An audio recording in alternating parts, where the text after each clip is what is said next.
ถ่ายสบายดีตอนแรงๆเนื้อทันซุ่มตอนนี้เราก็ไปใส่อากับนะก็ไปหาใส่กับดักงูนะทุกคนนี่เรือซองลังใส่เลย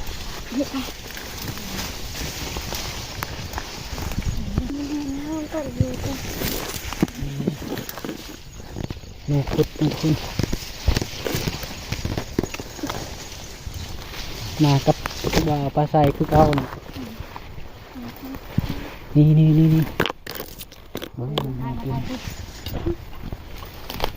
มาเบิ้งบ่าวตุ้ยใส่เนาะ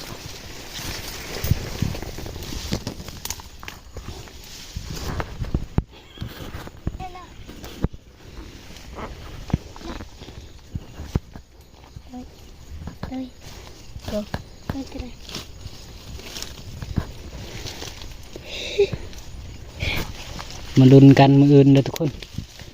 ว่าสิมานหรือบ่มานเนาะ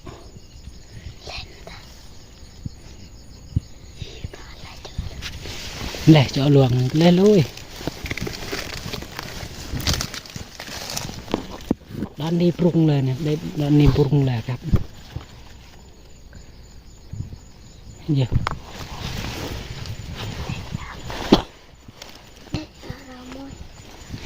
ตึงกุตาเนาะเอาไปหาไม้ต่อไป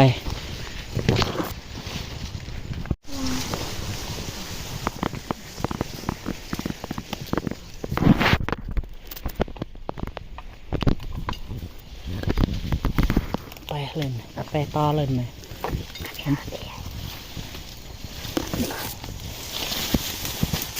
ทงเกลือมาตู้เตอมาตู้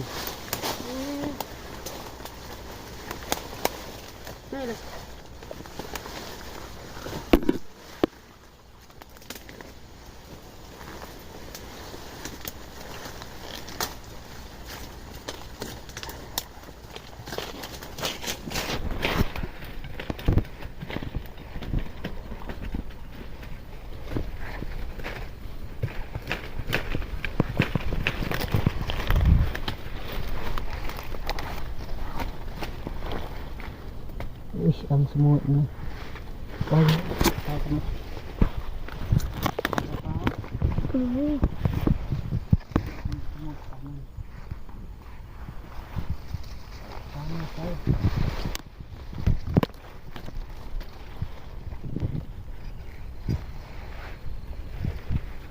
นี่นะทุกคนเราจะเลือกใส่วันนี้เนาะดุนกันเดิมมืออื่นเด้อทุกคนดุนกันว่าเขาสิรักอากับหรือเปล่า กีนี่ก็เห็นแล้วคนมักรักอากับนะโจนก็มากับดักแล้วมึงยาได้เจ้าของมึงเลยมึงยาได้เอาแล้วมึงยาเด้อมึงยาเด้อคอยสุดได้เด่นเอ้ยก็รวยใหญ่เนาะตุนกันยืนว่าเขาสิรักหรือบ่เนาะเห็นแล้วคนมักรักอากับกินเราก็เห็นแล้วเอาไปใส่กับกินนะบูฮูว่าเพิ่นสิมารักหรือเพิ่นสิมาจอบเบิ้งซื่อๆนะยังผู้เดียวนี่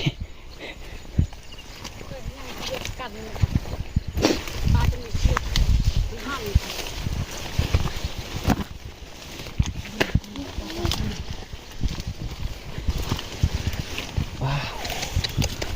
กักแล้ววันนี้นี่มีขี้มันนำนะทุกคนเห็นบอกขี้มันนะ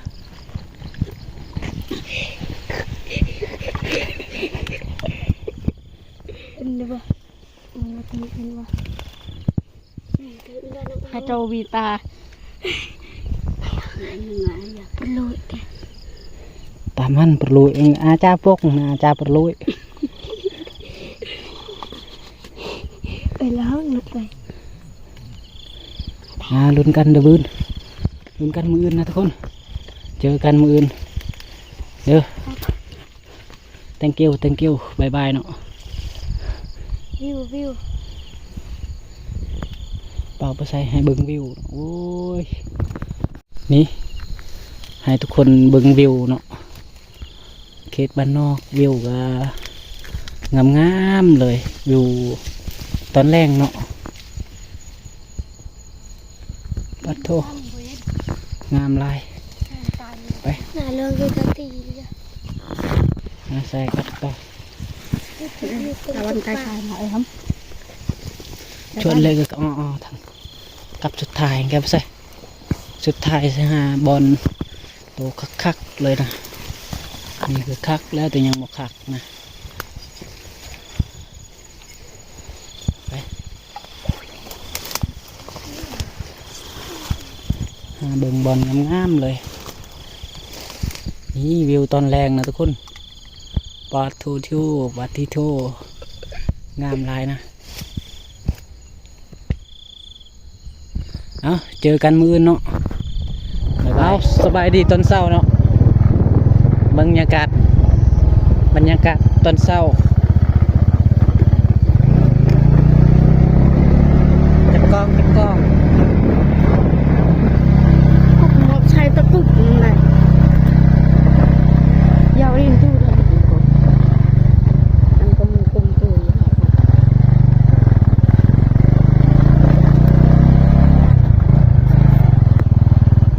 เดี๋ยวจิกกระใส่กลมเลย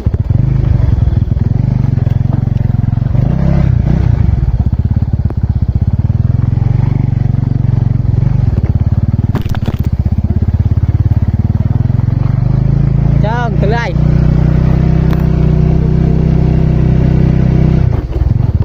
นี่ก็จะเป็นบรรยากาศอยู่ในบ้านเนาะ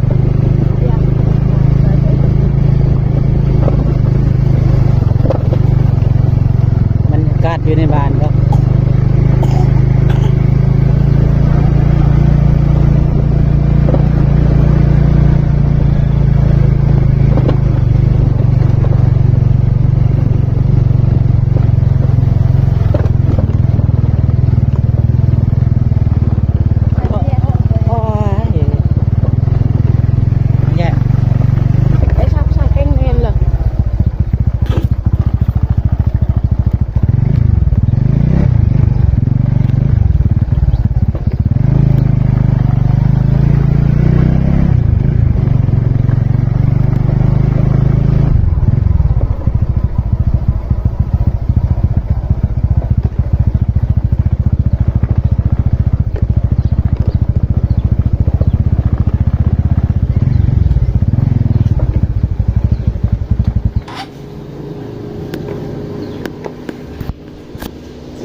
เลยเสียดาวอะไรกันเลยเนาะ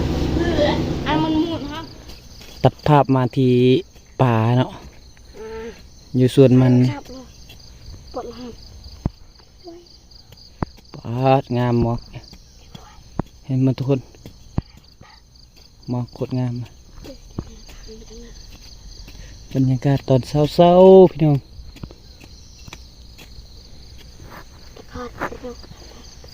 เดี๋ยวนี้ก็สิใส่อันนั้น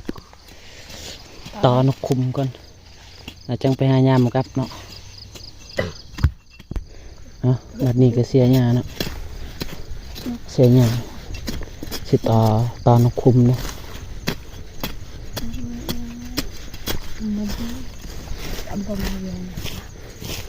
Kita ini. Ini kita itu kan. Kita kayak itu balik. กำลังตอนกคุมเนาะตอนกคุมนะจังพยายามครับ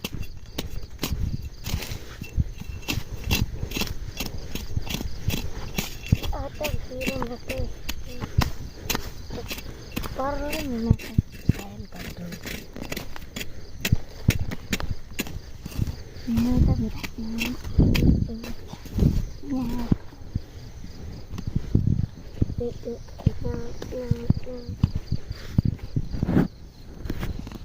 นี่ตอนนี้เราก็ใส่เป็นที่เรียบร้อยแล้วเนาะมาลุ้นกันว่าจะถึกหรือบ่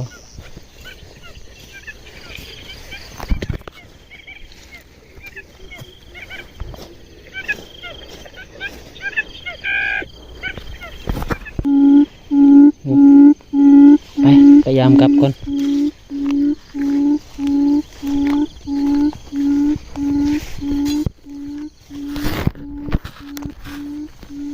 ป่ะป่ะ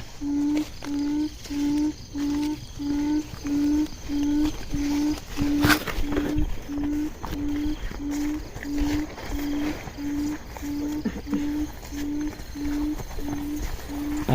เนี่ย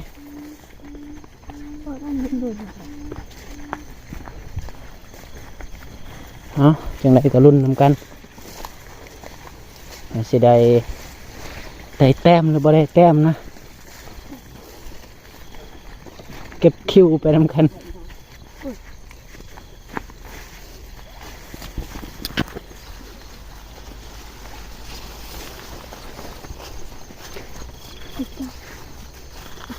มายามากับแล้วก็รุ่นนั่นรุ่นนกคุ้มนี่เนาะมีลายแนวรุ่น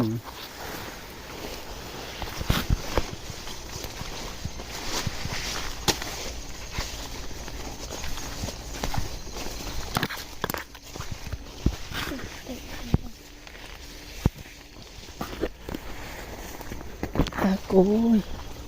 จากนี้ดึงสูงให้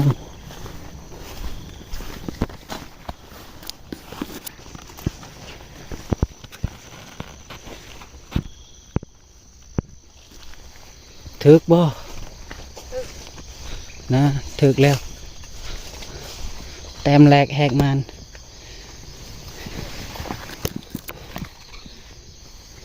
แล้วบอลตัวเขาขุดมันนะทุกคนแต่ว่าเขาใส่เลยเนาะไปกลับก็แอนนี่ลุ้นนำกันทุกคนลุ้นรังต่อไปเนาะรังแรกก็แห้งมันแล้วมันเด้อ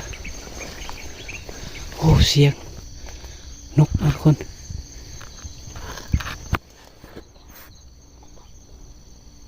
โอ้นี่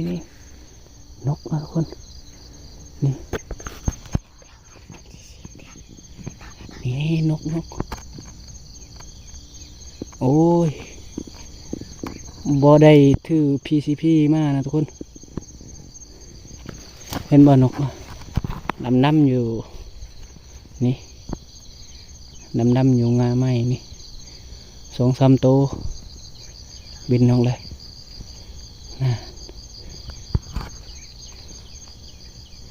บ่ได้ถือ PCP มาย้ายมากลับก่อนเฮ้ยกลับเสียกลับอาย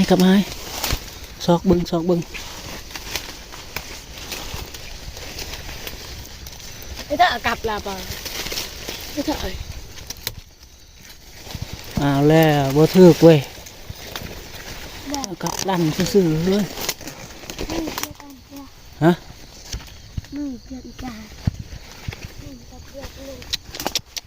หลุดแล้วรังที่2นะทุกคนนี่มันกินกล้วยกินเบิดไปข้างหนึ่งเลยตัวนี้มันเคยใส่กล้วยเด้อ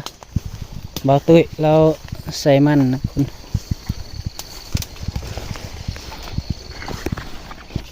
รังรุ่นรังที่3ตัวสิมันหรือประมาณเกือบมันรุ่นนำกันนี่แหละรังที่3บ่ถึกรังที่4รุ่นกลับไปใส่ถึกบ่ไปใส่บ่ถึกใหญ่ไปเด็กเหรอ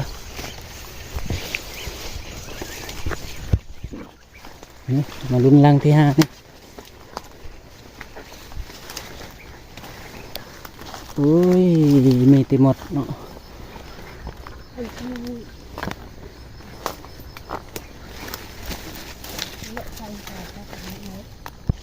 ไปหารังต่อไป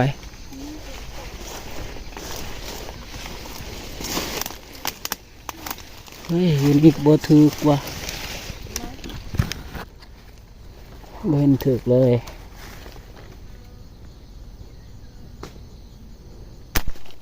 อุ้ย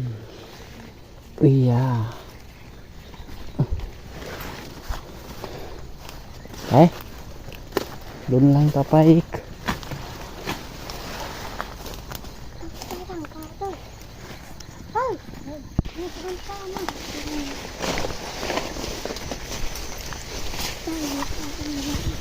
คอยยามได้ซ้ำแล้ว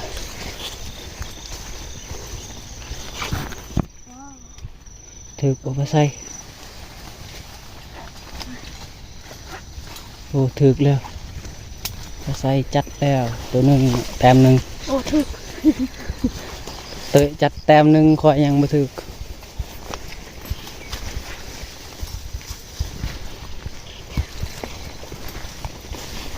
กลับไหมกี่เตย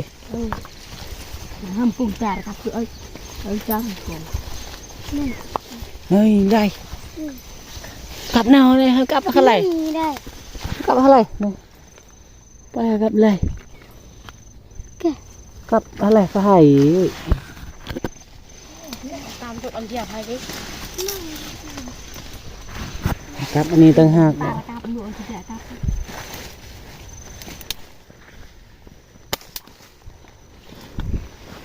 โอ้กลับเสียเนี่ยไม่ได้ใส่ซ้ำกลับตกเมื่อวานเลย โปนถึง แล้วก็ปงเดียวบ่ถึกเฮ้ยอยู่นี่ก็บ่ถึกคือเก่า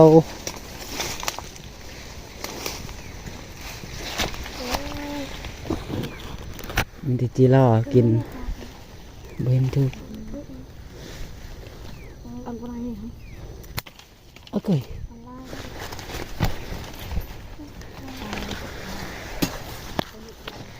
ยาไปมากับกูจะดูว่ายาอัน กลับลังสุดท้ายแล้วทุกคนบ่ถึกถือว่าบ่ได้เลยคอย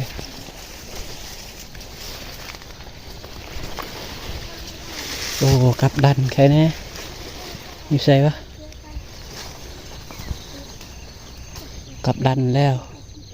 บ่เห็นกลับเฮ้ยหากลับเนี่ยกลับดันแล้ว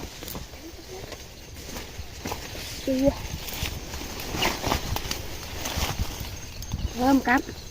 อะไรยังไงอะไรยังไง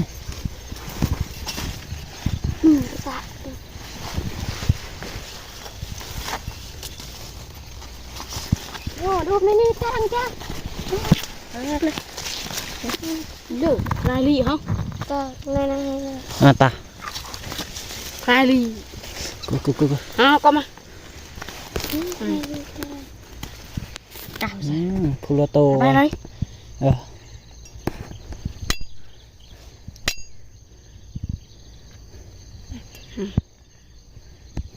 ไปเลย เบิ้งวิวงามๆเลยทุกคนนี่ถึกพอโรโตพูโรโตเลยได้ผู้ใดบ่ลื่นไปออกไปพยายามมันนกคุมต่อไปได้แล้วสำเนียได้พูโรโตใครกว่ามันแบ่งปันบ่พอเนาะในพูโรโตเลยพอดีปันกันพูโรโตเลยเบิ่งวิวงามๆพี่น้องนะ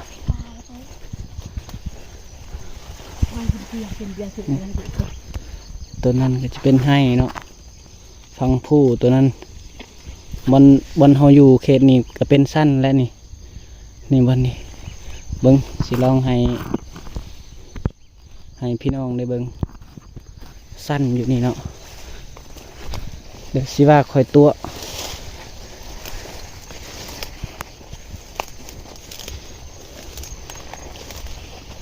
นี่มันเป็นสั้นนะทุกคนนี่เห็นบ่โดดลงไปก็ได้เป็นนยาคูยาคองแล้วคุณผู้ฟังนั้นให้เบิดมันมีคนดังไฟแล้วอยู่เทียงไห้ตอนนั้นเขาว่าไปไห้แต่เศร้าแต่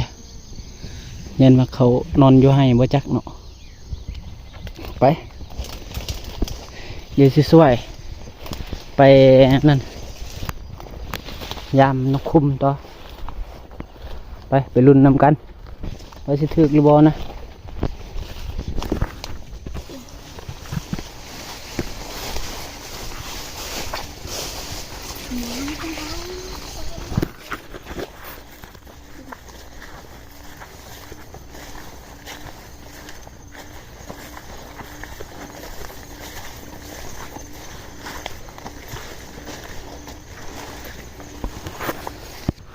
ไปลุ้นนำกันเด้อ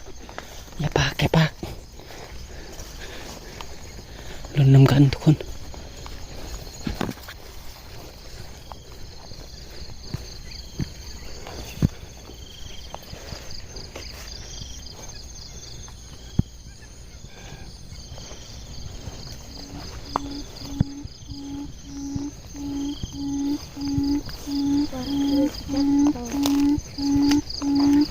บ่เห็นถึกซ้ำ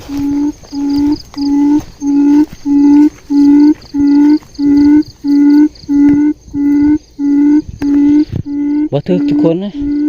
ไปง่ายเอาละทุกคนตอนนี้ก็ใส่กับก็เสร็จเป็นที่เรียบร้อยแล้วเนาะกินข้าวแล้วโตไปใส่กับนะเดี๋ยวนี้ก็ต่อคลิปใหม่เนาะนี่สำหรับคลิปนี้ก็จบเพียงเท่านี้เนาะถ้าชอบใจก็อย่าลืมกดไลค์กด Subscribe แล้วทุกคนเพื่อเป็นกำลังใจให้เฮ็ดคลิปอีกต่อไปเนาะตอนนี้ก็ตัดกล้วยอีกไปตัดกล้วยอีกเด้อทุกคนนี่กล้วยก็สุกเบิดเลยไปเลย เอาใครอยากเบิ่งคลิปตัดกล้วยกกดลิงก์ด้านล่างเด้อขอบใจที่รับชมจนจบเนาะต่ออีกคลิปใหม่เด้อบ๊ายบาย